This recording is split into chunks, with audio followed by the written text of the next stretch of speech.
Felt like he was in class again, didn't he? He was like, That was good. why don't y'all give it up again for Jordan?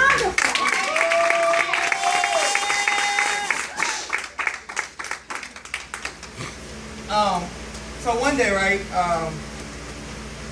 people from all over started trying to bring their children to Jesus, right, so that he can touch and anoint them.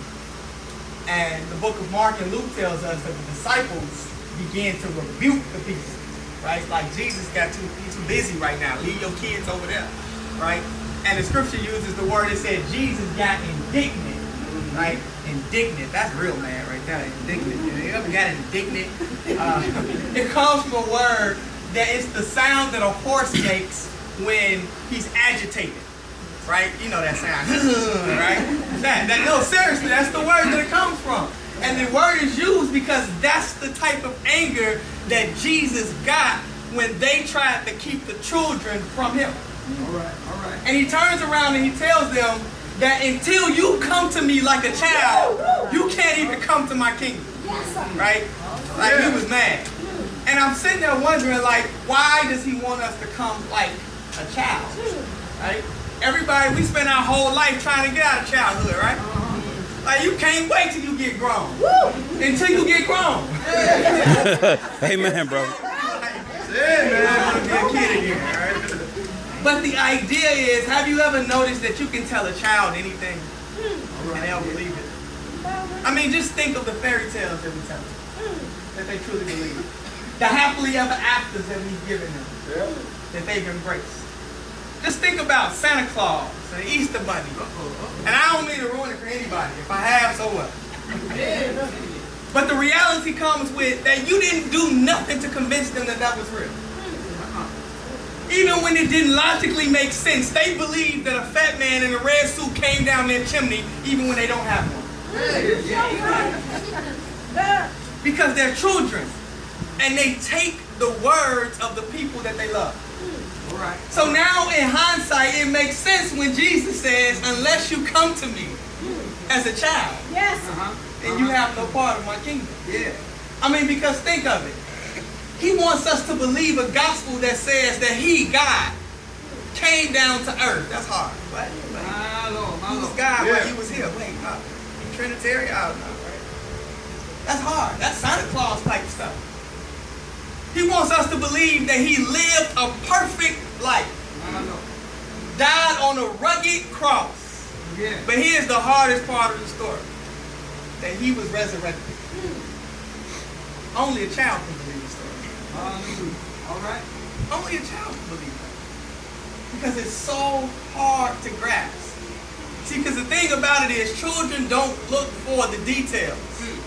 They just believe the facts. When we get grown, we start trying to logically figure stuff out, like really, for how a fat man would get down the chimney and all that other stuff. The reality of it is that ain't what he asked us to believe. He said, just believe it. Just believe it. And he says this, he says, if anyone keep these children from me, or does anything to keep them or cause them to sin, then it'll be better for a millstone, a big rock, to be tied around their neck and thrown into the sea.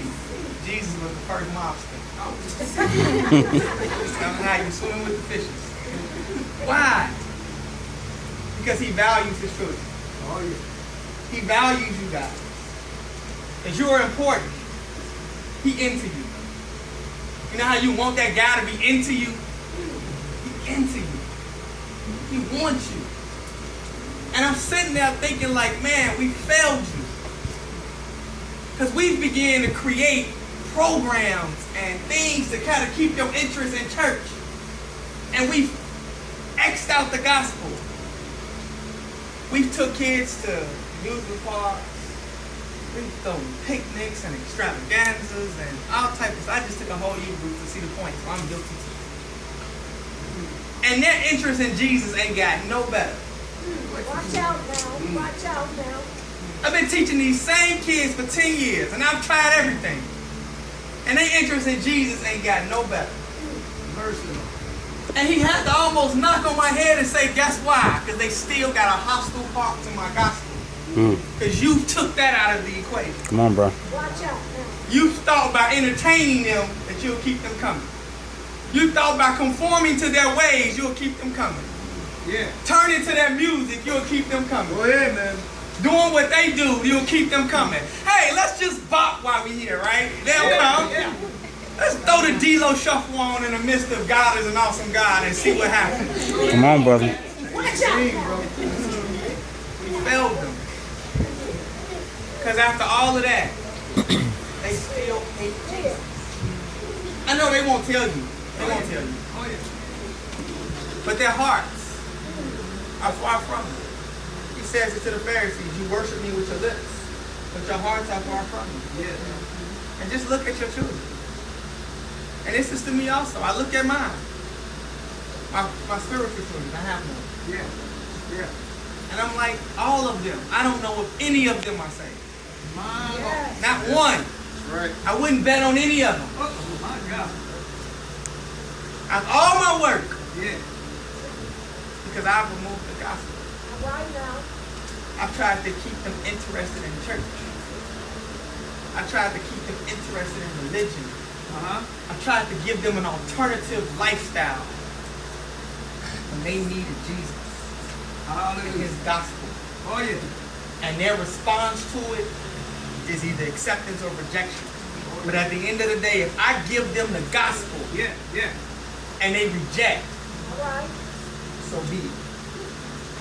But if I try everything else and they still go to hell, then I'm going to be held accountable. So I ain't got no more poems.